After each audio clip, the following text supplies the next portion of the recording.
I'm reading a book, Ronald Reagan memoir kind of thing. What is it? Ronald Reagan, The Notes. Ronald Reagan's private collection of stories and wisdom. Edited by Douglas Brinkley. At any rate, so I'm reading this book, flipping through it, and I'm to the world. And there is a quote here by Senator Fulbright. I guess a Fulbright scholarship. Here it is. It is possible that if Mao Zedong and Ho Chi Minh had not borne the title of communist, but otherwise had done exactly what they have done in their two countries, we would have accepted their victories over their domestic rivals and lived with them in peace. Wow, that's pretty rich. I mean, that's deep. How much of a label influences what we do? And this is something that has been with me a long, long time. And and this is aside from what I'm going to share with you. But does the label of teacher influence how others see us? If we call ourselves a music teacher, an honorable profession, does the word teacher cloud what we do? Would it be better if we said, I'm a musician who makes music with children? That's what I say, but anyway. So if these two guys hadn't called themselves communist, would we think it was okay, whatever they did? I don't know. Anyway, here it is.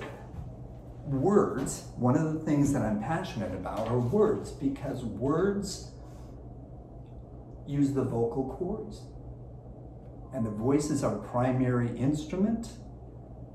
La voce è lo strumento principale. And if you gotta go principale, it always ends on an upward glide. That Italian language back in East Texas. Anyway, I'm gonna pick out a sentence here. Let's see. We would have accepted their victories over their domestic rivals and lived with them in peace. I'm going to choose lived with them in peace because it's a nice thought.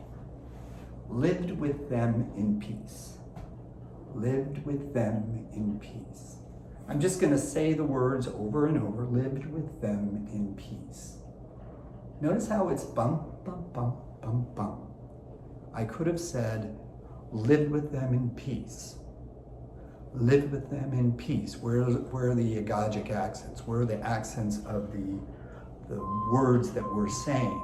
Lived with them in peace. Lived them peace. Lived with them in peace. Lived with them in peace. Lived peace. Lived with them in peace. A triplet, a triple meter. Lived with them in peace. Ya bum ba bum ba bum, ya bum ba bum ba bum, ya ba ba ba bum ba ba ba ba bum ba ya ba ba ba ba ba bum, yum ba bum bum bum, ba ba bum ba bum ba bum, ba ba ba ba ba ba ba ba ba ba ba ba ya ba ba ba ba ba bum, yum ba bum ba bum. Notice how what I'm chanting or bumming or whatever it is a little. It changes each time. It's very organic, it's embryonic, it grows, it's not static. When we get music that is on a page, it's static and it resists change. You're not going to mess with Mozart, heaven. Mozart is perfect. It's static. Children are never static.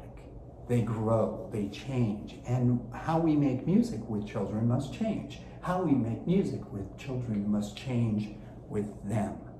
Notice how those words I was saying evolved, and there was a rhythm to them. Live with them in peace. live with them in peace. Yada-da-da-da-da-da-da-da-da-da-da. Ba-da-ba-ba-bum, ba-da-ba-ba-bum, ba-da-ba-ba-ba-da-ba-ba-ba-da-ba-ba-bum. Yada-ba-ba-bum, ba-da-ba-ba-bum, yada-ba-ba-ba-ba-ba-ba-ba-ba-bum. Yap-a-pa-pa-bum, yap-a-pa-pa-bum, yap-a-pa-pa-pa-pa-pa-pa-bum-bum-bum, yap-a-pa-pa-bum, yap-a-pa-pa-bum, ba-pa-pa-pa-pa-pa-pa-pa-pa-bum. And from a chant, you can morph into notes. Make sure that the notes that you select, or the last note, is always tonic. Everything goes to tonic.